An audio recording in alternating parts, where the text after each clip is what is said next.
bayaanka ka soo baxay shirweynaha culimada Soomaaliyeed.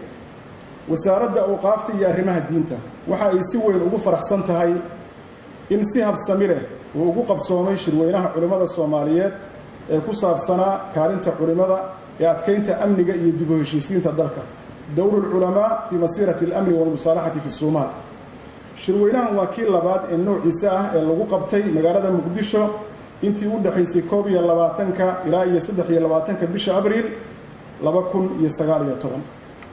wasaaraddu waxa ay bogaadinaysaa ka soo qaybgalka dhammaan culimada Soomaaliyeed ee ka kala yimid gobollada dalka iyo dibaddiisa si ay kaalintooda uga qaataan adkeynta ammaanka iyo dib u heshiisiinta dalka. wasaaraddu waxa kale ay ummadda u mahadcelinaysaa xarunta ka hortagga iyo la dagaalanka fikirka xagjirka ah ee rabshadaha wata ee hoos yimaada xafiiska ra'iisul wasaaraha qaranka Soomaaliyeed.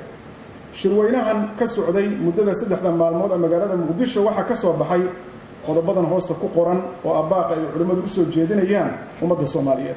kow, waxaa la isku raacay in shirweynaha culimada Soomaaliyeed uu noqdo shir sanadla ah oo sanad walba xilliyadan oo kale sano kale la isugu yimaado oo loo qabto. labo, waxay culimadu isku raacsan yihiin inay Soomaaliya tahay dal muslim ah, sunni ah, madhabkeeda fiqiga ahina yahay madhabka Shaaficiga. saddex, waxay culimada Soomaaliyeed isku raaceen in shacabka Soomaaliyeed iyo dawladdiisuba ay yihiin dad muslimiin ah. sidaa daraaddeed kooxaha bannaystay gaalaysiinta iyo dilkoodaba ay yihiin kuwa baalmarsan diinta islaamka, waajibna ay tahay in meel looga soo wada jeesto. afar, waxay sidoo kale culimadu isku raaceen in ay xaaraam tahay in la maalgeliyo, la taageero, gabaad la siiyo ama la gacan siiyo ururada ama kooxaha xagjirka ah ee hubaysan. shan, waxa ay dardargelin doonaan in ay dowladda Soomaaliyeed iyo guud ahaan bulshada Soomaaliyeed ka hortagga iyo daweynta xagjirnimada. toddoba, shirweynaha culimada waxa uu adkeynayaa in la hirgeliyo qorshaha dhab u heshiinta ummadda Soomaaliyeed iyo in laga shaqeeyo dhab u heshiisiin. sideed, waxaan adkeynaynaa in si degdeg ah loo ansixiyo xeerka dhismaha golaha sare ee arrimaha islaamka Soomaaliya, lana dhiso golaha sare ee arrimaha islaamka si culimada Soomaaliyeed u gutaan kaalintooda sida ugu habboon.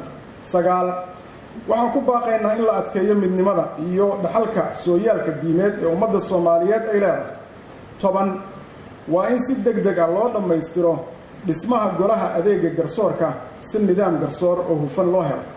11, waxaan ku baaqaynaa in la xoojiyo wadajirka iyo midnimada culimada Soomaaliyeed ayna meel uga soo wada jeestaan wacyigelinta bulshada ee ku aadan baalmarsanaanta diinta ee kooxaha dhiigga ummadda bannaystay.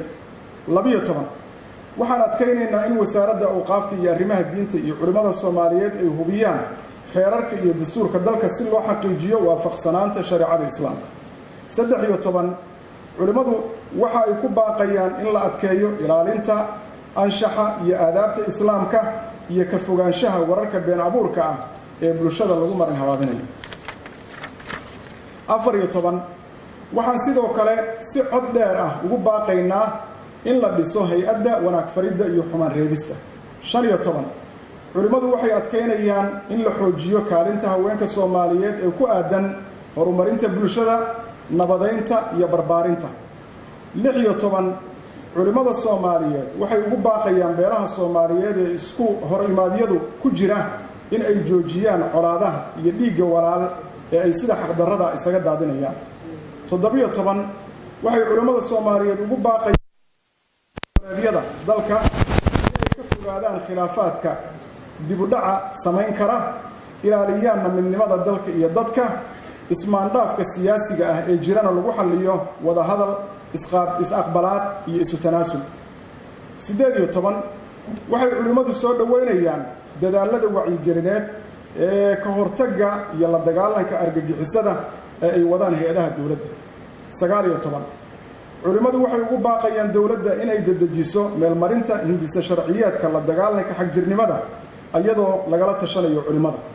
20, waxaan ku baaqaynaa in la meel mariyo baaqii fatwadii iyo dardaaranadii ka soo baxay shirkii kan ka horreeyey ee lagu qabtay magaalada muqdisho sanadkii 2013. 22 waxaan bulshada Soomaaliyeed ugu baaqaynaa toobadkeen iyo alla u laabasho inay iscafiyaan iyo inay sameeyaan roobdoon dalka oo dhan ah si raxmadda Ilaahay subxaanahu wa ta'aala u soo degto. waxaan Allah weydiisanaynaa inuu ummadda Soomaaliyeed siiyo nabad waarta iyo nolol wanaagsan. wabillahi tawfiiq.